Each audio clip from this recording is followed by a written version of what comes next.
Hola chicos, buenos días. Bienvenidos todos y todas a esta primera sesión virtual de nuestras capacitaciones para el programa de guardabosques. Eh, Quiero agradecerles a todos por estar conectados, por estar pendientes de estas actividades y por estar participando e involucrándose desde la virtualidad en esta situación particular de contingencia que estamos viviendo. Eh, para el día de hoy vamos a iniciar nuestras capacitaciones virtuales del componente biológico y las vamos a estar manejando de esta manera. Vamos a estar haciendo unos videos que yo les voy a compartir a través de un enlace de YouTube, como este que están viendo. Adicionalmente les voy a estar enviando un taller en los grupos de WhatsApp de cada corregimiento y ese taller va a contener algunas preguntas que son relacionadas a este video y también pues como investigaciones propias que ustedes pueden hacer para complementar lo que yo les esté explicando. Dentro de estas capacitaciones vamos a abordar diferentes temas, vamos a hacer unos videos cortos que sean fáciles pues como de comprender para todos y vamos a ir prolongándolos dure este periodo de contingencia. Bueno, para el día de hoy la capacitación que tenemos programada corresponde a un tema biológico denominado sistemática. Entonces, no siendo más, vamos a comenzar.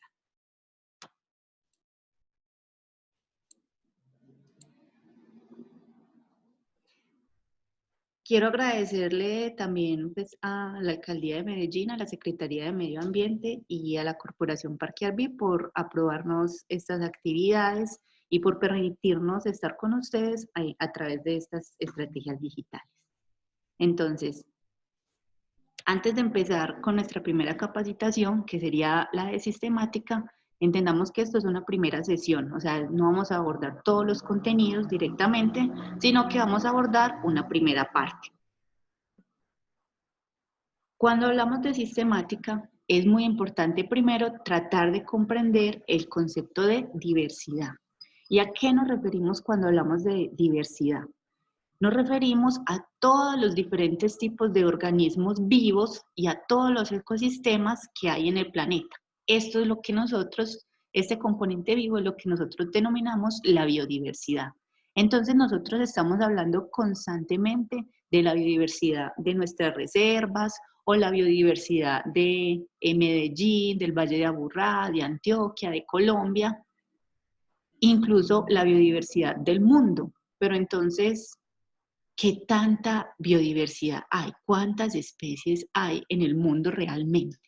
Entonces, eso es lo que se encarga de abordar la sistemática.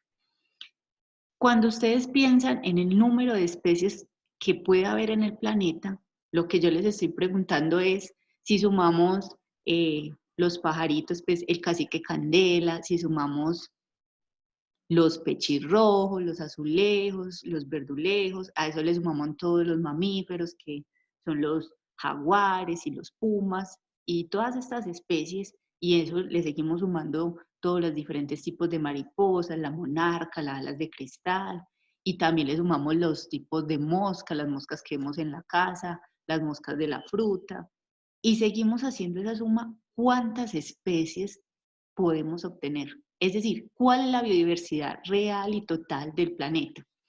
Y déjenme decirles que esto hasta el momento no tiene respuesta. Hay un estimado. Se cree que más o menos se han descrito unas 2 millones de especies en el mundo, sumándole todos los organismos diferentes, animales, plantas, hongos, incluso también los microorganismos. Pero ¿qué tanto nos falta por conocer, por descubrir, por investigar? Y eso es donde los científicos no logran ponerse de acuerdo. Entonces, hay unas cifras que son un poquito más conservadoras que lo que nos dicen es que tal vez si hemos descrito y conocemos unas 2 millones de especies, nos falta conocer el doble, es decir, que en realidad son unas 4 millones de especies y solo conocemos la mitad. Esa es una de las cifras más conservadoras. Dice que faltan muy poquitas especies, 2 millones de especies, o sea, la mitad de especies por descubrir. Pero si nos ponemos a mirar, hay otros estudios que proponen que tal vez falten por descubrir muchas más especies. Hay quienes dicen que tal vez en realidad son unas 8 millones de especies o existe una predicción que es la más exagerada, que de hecho la llaman la provocación de Don, quien fue el biólogo que la propuso, y dice que tal vez en el mundo hay unas 200 millones de especies. Si son unas 200 millones de especies y hemos descrito 2 millones, eso quiere decir que solo conocemos el 1% de nuestra diversidad. Esto, pues, simplemente es especulativo. Es difícil determinar qué tantas especies hay. ¿Cómo lo hacen? Tratan de mirar qué tantos individuos o qué tantas especies diferentes se encuentran en una zona pequeña y eso lo tratan de extrapolar, es decir, de mirarlo en un alcance mayor para estimar qué tantas pueden faltar. Entonces, como para que nos hagamos una idea, pensemos que de mamíferos hay unas aproximadamente 5.000 especies, de aves redondeando 10.000, reptiles unas 8.000 especies. Cuando hablamos de peces, estamos hablando casi 30.000 especies. Entonces vamos sumando todas las diferentes cifras de diversidad. Llegamos a plantas y con las plantas nos encontramos que son más o menos unas 300.000 especies.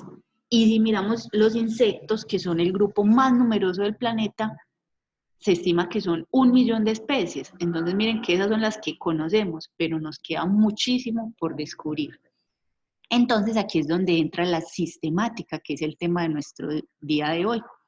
La sistemática es la que se encarga de estudiar toda esa diversidad de los organismos y ver cómo se relacionan entre sí. Y dentro de la sistemática hay una rama en la que nos vamos a enfocar, que es la que se llama la taxonomía. Y la taxonomía se encarga de nombrar, describir y clasificar esos organismos. Es decir, es la que le asigna esos nombres científicos a las diferentes especies que conocemos y cada vez que se encuentra una especie nueva, a través de la taxonomía es que se hace la descripción de esta especie y se clasifica para ver cuáles son las especies más cercanas, cuáles son sus relaciones entre todos los organismos. Pero entonces, cuando hablamos de clasificar, ¿a qué nos referimos? Entonces, aquí les tengo una imagen que presenta muchas especies diferentes, pero si uno las empieza a mirar, se da cuenta que todas tienen algo en común. Todas esas especies que se ven ahí, tenemos un león, tenemos un puma, un elefante, un canguro, todas esas especies, uno podría decir que son de un grupo que se llaman los mamíferos. ¿Y uno cómo sabe? Ah, pues porque empiezan a compartir unas características similares. Por ejemplo, los mamíferos tienen la piel cubierta de pelo. Son animales que son vertebrados, ¿cierto? Los mamíferos son fáciles de identificar. Nosotros no vamos a confundir un insecto con un mamífero. También son animales que son homeotermos. Eso quiere decir lo que normalmente se conoce como de sangre caliente. Nosotros, que también somos mamíferos, somos también homeotermos. Es decir, que nosotros regulamos nuestra temperatura corporal y la mantenemos constante. Nosotros normalmente tenemos una temperatura de unos 36 grados y medio y esa temperatura, mientras no tengamos ningún problema de salud, se mantiene constante. Eso mismo sucede con todos los mamíferos. Las glándulas mamarias. Entonces miren que todos estos individuos que están ahí comparten esas características, pero así las compartan, uno empieza a mirarlos y se da cuenta que hay algunas diferencias entre ellos. Entonces se pueden hacer clasificaciones de unos grupitos más pequeños todavía, que son más parecidos entre sí. El primer grupo que uno puede pensar ahí sería ese grupo de los carnívoros, que son animales que son cazadores, que tienen unos dientes particulares, es decir, que tienen los colmillos más grandes, ¿cierto? Muy notorios, incluso las muelitas de los carnívoros también tienen ciertas prolongaciones que parece que fueran también unos colmillos.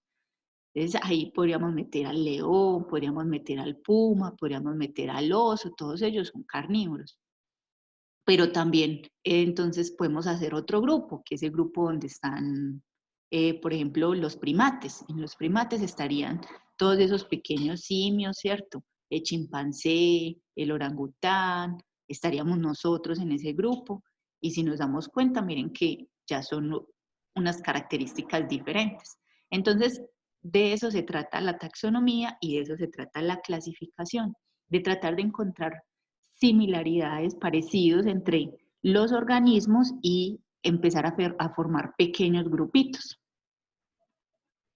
¿De dónde viene este sistema? O sea, ¿por qué empezamos a agrupar los animales así? ¿Por qué los empezamos a nombrar de esa manera? Y esto podemos atribuírselo a Carlos Linneo, que en el siglo XVII se dedicó a estudiar diferentes especies, principalmente animales y plantas, y él empezó a hacer esa tarea, a organizar todos esos organismos de acuerdo a sus características físicas. Entonces, que si tenían cuatro patas, que cómo eran, por ejemplo, en las plantas, cómo eran las hojas, cómo eran las flores, cómo eran la distribución de las hojas en los tallos. Y al revisar esas características de una manera muy rigurosa, él empezó a crear diferentes grupos, como lo que estábamos haciendo en la diapositiva anterior con el grupo de mamíferos. Linneo era también un poquito presumido, él describió y organizó aproximadamente unos 8.000 animales y unas 6.000 plantas. Y él dijo que prácticamente había descrito todos los organismos que existían en el planeta. Imagínense, con unas 14.000 especies, él decía que eso era todo lo que había. ¿Pero por qué? Porque estábamos en el siglo XVII, todavía faltaba pues, muchos recursos para investigación, es decir, no se había desarrollado completamente microscopios para estudiar organismos que fueran más pequeños y pues tampoco se conocía mucho sobre los organismos que viven bajo el agua. Entonces, pues dentro de su época y para lo que él podía conocer, es una descripción muy buena. Pero no, ya sabemos que se quedó muy lejos de la realidad. 12.000 especies, 14.000 especies están muy, muy lejos de ser el número real, que decíamos que descritas aproximadamente 2 millones y que nos faltan por describir, no sabemos, al menos otros 2 millones o incluso unos 198 millones, dependiendo pues de las predicciones. Entonces este sistema que propuso Linneo, él hizo unos grupos, unos grandes grupos, lo que él llamaba los reinos, ¿cierto? Y también dentro de esos grupos hizo clasificaciones más pequeñas. Pero lo que le dio como el nombre a su sistema de clasificación, que se denomina el sistema binomial de nomenclatura, porque consta principalmente de dos partes, era la que se refiere al nombre científico, que es el que nosotros utilizamos muchísimo y que ustedes seguro cuando han acompañado a otros biólogos se han dado cuenta que es uno de los que más se utiliza, ¿cierto? Ese nombre científico de los organismos está dividido en dos partes. Una primera parte que se llama el género, que sería, en este caso, por ejemplo, si alcanzan a ver pues aquí en el cursor del mouse, el género es la primera parte del nombre y es un sustantivo. En este caso se escriben, los nombres científicos se escriben en cursiva, es decir, pues como con la letra un poquito inclinada, y el género se escribe con mayúscula. Entonces, y también se escriben en latín, ¿cierto? Entonces eso es una ventaja porque el latín es una lengua que se denomina pues ya lengua muerta, o sea, no se habla oficialmente en ningún país, solo de pronto en el Vaticano, pero sigue siendo un idioma que ha sido utilizado por la ciencia en mucho tiempo, durante mucho tiempo, entonces por eso se utiliza para los nombres científicos. Es como una manera de hacer que esos nombres científicos no le pertenezcan a nadie, porque si los nombres científicos se escribieran en inglés, entonces todos tendríamos que hablar en inglés, o si se escribieran en español, estaríamos dejando por fuera a todos los otros países que hablan otro idioma. En cambio, el latín es como un idioma neutro, ¿cierto?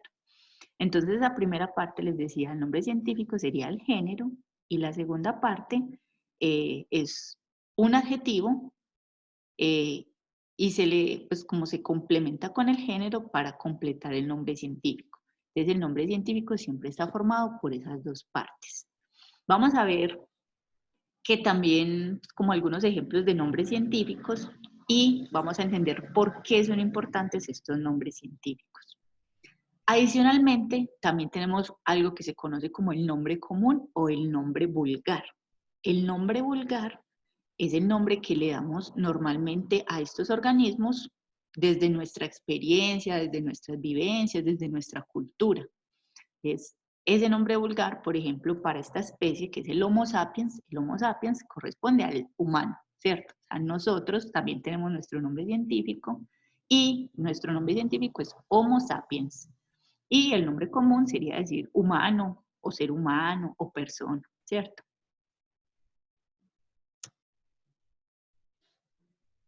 Entonces, vamos a ver algunos ejemplos. Tenemos aquí a este lindo perrito, ¿cierto? Entonces, ese es el perrito común, ¿cierto? Cualquier perrito tiene el mismo nombre científico, no importa si es un pincher, si es chiquitico, o si es un rottweiler, o si es un perro criollo, todos tienen el mismo nombre científico y ese nombre es Canis lupus. Curiosamente, ese es el mismo nombre científico que tiene el lobo, porque el perro y el lobo todavía se consideran la misma especie. A pesar de que el perrito viva con nosotros y el lobo sea salvaje, genéticamente siguen siendo muy parecidos, entonces son considerados la misma especie, Canis lupus. Ese va a ser el nombre científico del perro. Pero ¿cuál es el nombre común? Pues nosotros le decimos el perro, le decimos la chandita, le decimos firulais, cualquier perrito que vemos le decimos niño o niña, negro, ¿cierto? Entonces miren que el nombre común varía muchísimo. Veamos con una especie silvestre, ¿cierto? Entonces este lo reconocemos, sabemos que es muy importante, que es un ave que se estudia bastante, está en la mayoría de las reservas. ¿Cómo lo conocemos? El nombre científico es Hippopyrrhus piruipogasta, ¿cierto? Eso sí, los nombres científicos normalmente no es que sean muy fáciles de aprender, porque claro, pues están derivados de palabras en griego y en latín que para nosotros muchas veces son desconocidas, entonces nos cuesta. Pero también tiene su nombre común, a él lo conocemos como el cacique candela o el toche, hay quienes también le dicen chamón, pero también le dicen chamón a otra ave que es toda negrita, o también le dicen toche a otra especie. Entonces ahí es donde empezamos a ver que el nombre común se nos puede quedar corto y se nos puede prestar para confusiones. Miremos este, que hace poquito nos compartieron un videíto, lo observaron en la reserva de Manzanillo, en Altavista, pero también está reportado en muchas otras reservas, se puede observar incluso en la ciudad, está reportado también, este corresponde al Cerdocium tus. Pero ¿cuál es el nombre común, cierto? Ese es el nombre científico, miren que está formado por las dos partes, el género y el epíteto específico, y el nombre común es el zorro perro, o le dicen también zorro cangrejero, o le dicen perro de monte, ¿cierto? Entonces miremos que esos nombres comunes son muy variables. Entonces, ¿por qué vamos a utilizar los nombres científicos? ¿Por qué nos interesa tanto que los utilicemos y por qué son útiles? La primera razón sería pues, para tratar de evitar confusiones entre las especies. ¿Por qué? Porque como pasaba con el toche, también pasa con otros. Por ejemplo, la soledad. Entonces, soledad es un nombre común que se le atribuye a una especie de ave, pero solo a una, no. Le dicen soledad a muchas por los hábitos que tengan. Entonces, por ejemplo, a este primero que aparece aquí, verdecito que conocemos, la llaman la soledad, también se conoce como barranquero porque hace los nidos en los barrancos, también se le dice relojero porque cuando se queda quietecito a veces empieza a mover la cola como un reloj de péndulo. Entonces miren que diferentes nombres para la misma especie, diferentes nombres comunes, pero el nombre científico es uno, Momotus equatorialis. Hay otra soledad, ¿cierto? Entonces este que vemos aquí, que el Trogón collaris, su nombre científico, lo conocen como trogón, lo conocen como soledad, lo conocen como trogón collarejo, y finalmente, también al cuco ardilla, también he escuchado que le dicen soledad. El nombre científico es Piaya cayana. Entonces miremos que los nombres científicos nos permiten evitar confusiones, porque si ustedes, por ejemplo, están en una reserva y me dicen, ah, vimos una soledad, entonces yo no sé de cuál soledad me están hablando del barranquero, me están hablando del trogón o me están hablando del cuco ardilla, porque el nombre común es igualmente válido, es un nombre que es cultural y uno le puede decir como quiera. A la soledad ¿cierto? Al barranquero yo podría llamarlo el pájaro verde de cola bonita y es un nombre común válido. Si así lo identifico yo, es válido. Pero para nuestros estudios, con los fines que estamos haciendo, nuestras investigaciones, lo ideal es empezar a aprender a utilizar o al menos buscar esos nombres científicos, saber que existen y saber de dónde vienen. Miremos este. ¿Para qué nos sirven esos nombres científicos? Porque nos permiten ver relaciones evolutivas, es decir, relaciones que hay entre grupos que son cercanos. Entonces, no cercanos tanto físicamente, que viven uno cerca del otro, sino que evolutivamente son especies que son similares y que vienen como de un origen común, que comparten una historia. Entonces, tenemos estos tres ejemplares. Así, simplemente viendo las imágenes, los reconocemos claramente. Ah, decimos, ese es un león, la del medio es un jaguar, ¿cierto? Y la de la derecha es un tigre, ¿cierto? No vamos a confundirlas. Pero si miramos los nombres científicos, vemos que, por ejemplo, el del león es Pantera leo, el del jaguar es Pantera onca y el del tigre es Pantera tigris. Miren que todos tienen nombres científicos diferentes, pero el género, es decir, la primera parte del nombre, la comparten. Pantera leo, Pantera onca y Pantera tigris. Entonces, ¿qué quiere decir eso? Porque yo decía que los nombres científicos son únicos de cada especie, ¿cierto? O sea, dos especies no pueden tener el mismo nombre científico, pero lo que sí pueden compartir es el género, o sea, la primera parte del nombre. Ese es como un apellido común cuando nosotros hablamos de los Rodríguez, entonces hay varias personas, pero varias familias, entonces, pero son los Rodríguez Cardona, los Rodríguez Díaz, los Rodríguez, ¿cierto? Vamos diferenciando cuando damos un poquito más de detalle. Entonces, aquí nos damos cuenta que estos tres animales tienen que tener cosas en común si su nombre científico los agrupa, es decir, si comparten la primera parte, si comparten el mismo género, que era la primera parte del nombre. Cercanías, miren que la cercanía no es física. El león, sabemos que se distribuye normalmente en África, ¿cierto? No vamos a encontrarnos nosotros un león por aquí en América, pues aparte de un zoológico, mientras que el jaguar, vemos que es neotropical, ¿cierto? Es de América. Y el tigre se distribuye principalmente en Asia, ¿cierto? Por India, ¿sí? Que es por eso es que lo conocen el tigre de Bengala. Entonces, lo que tienen de cercanas estas especies no es que vivan en la misma parte. Por eso es que un jaguar nunca se va a poner a pelear con un león, porque es que no se van a encontrar nunca. Cada uno vive en un ecosistema diferente, en una zona geográfica diferente. Entonces no coexisten. Pero lo que nos dice ese nombre científico es que esas tres especies están relacionadas entre sí, pertenecen al mismo grupo y deben tener características muy similares. Y efectivamente, pues ahí los estamos viendo, los tres son carnívoros, los tres son cazadores, ¿cierto? Incluso miren que se sientan hasta parecidos. Y otra razón por la que vamos a utilizar los nombres científicos, o al menos vamos a tratar de entenderlos, es porque son utilizados en todo el mundo. Eso es una ventaja muy grande, la universalidad. Es decir, si yo hablo de una especie y utilizo el nombre científico, ustedes pueden buscar en Google el nombre científico de una especie y pueden encontrar que hablen de esa especie en diferentes países y en diferentes idiomas y siempre van a utilizar el mismo nombre científico.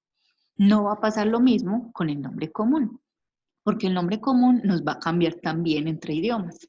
Entonces nos va a cambiar regionalmente, es decir, al mismo pajarito le pueden decir de una manera en Medellín, de otra manera en Bogotá o de otra manera incluso en otro país que hable español, ¿cierto? En Perú, en Ecuador.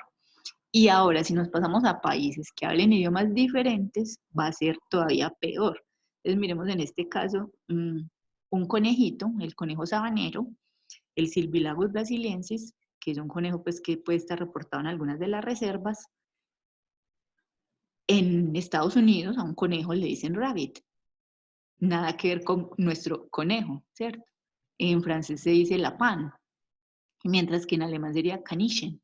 Entonces, el mismo animal y El nombre común cambia solo al cambiar el idioma, mientras que en todos los países, si utilizamos el nombre científico, el Silvilagos brasiliensis, vamos a referirnos a la misma especie, ¿cierto? A esa que aparece en la imagen, a ese que nosotros llamamos el conejo colita de algodón. Entonces, ese sería pues como otro de los argumentos a favor de por qué vale la pena utilizar los nombres científicos. Entonces, nos damos cuenta que esos nombres científicos son solo una de una pequeña clasificación de una que se extiende hasta grupos mucho más grandes. Entonces, esas clasificaciones aquí las presento en esta diapositiva. La clasificación de todos los organismos, de todos los seres vivos, esos grupos que les había mencionado que Linneo creó, algunos de ellos y que son los que se utilizan en biología ahora, son estos niveles que aparecen aquí. El dominio, el reino, filo, clase, orden, familia, género y especie, que era el que estábamos hablando. Ya decíamos que especies, más o menos unas 2 millones de especies en todo el mundo, y cada una de estas clasificaciones es una clasificación jerárquica, es decir, una familia agrupa diferentes géneros, un orden agrupa diferentes familias, ¿cierto? Como se ve en la imagen, cada una es una clasificación de un nivel mayor. Una clase agrupa diferentes órdenes. Un filo agrupa diferentes clases. Los reinos, que son los que normalmente conocemos y que hemos escuchado, ¿cierto? Donde está el reino animal, el reino vegetal, los reinos agrupan diferentes filos. Y hay una clasificación superior, que tal vez no muchos la conozcan, y que está por encima del reino, que se llaman los dominios. Entonces, a medida que vamos aumentando en las clasificaciones, que vamos aumentando en esa jerarquía, se nos vuelven más grandes, ¿cierto? Entonces, el dominio y la clasificación más grande, ¿cierto? Solo existen hasta el momento 3 dominios y todos los seres vivos que conocemos están clasificados dentro de uno de esos 3 dominios. Esos dominios a su vez se dividen en reinos, los reinos se dividen en filos, los filos en clases, las clases en órdenes, los órdenes en familia, las familias en géneros y especies. Chicos, entonces, esta sería como el final de nuestra capacitación del día de hoy. Esto era lo que les quería comentar sobre el tema de sistemática. Entonces, además de ver este video, les voy a estar enviando, les había comentado, un taller con unas preguntas relacionadas al video que pueden responder viendo el video de nuevo, ¿cierto? También les voy a compartir las diapositivas para los que no pueden ver el video de manera permanente y solo tienen para verlo en un momentico, ¿cierto? Cuando se logran conectar, cuando logran pues como conseguir internet con el vecino, qué sé yo. Entonces les voy a mandar también las diapositivas para que las puedan ver, para que se ayuden con ellas y me envían las respuestas del taller y cualquier inquietud que tengan relacionada a este video. Finalmente, cuando ya me envíen todos, yo voy a hacer otro video donde vamos a socializar las respuestas del taller que les envíe y voy a responder las dudas que me hayan planteado. Como les decía, esto es solo una primera parte, solo como un primer panorama de lo que vamos a trabajar. La idea es fortalecer ese componente biológico, ¿cierto? Que ustedes como guardabosques no se enfoquen solo también en las labores de control y vigilancia, sino que también empiecen a aprender otras cositas. Espero que me hayan entendido. Estoy también abierta a sus comentarios, a que me digan si les parece que fui demasiado rápido, si les parece que lo entendieron bien, si fue fácil de entender. Chicos, entonces esto sería todo. Muchas gracias por ver este video, por participar en las actividades y les estaré enviando el taller y estaré atenta al envío de sus respuestas. Muchas gracias. Chao.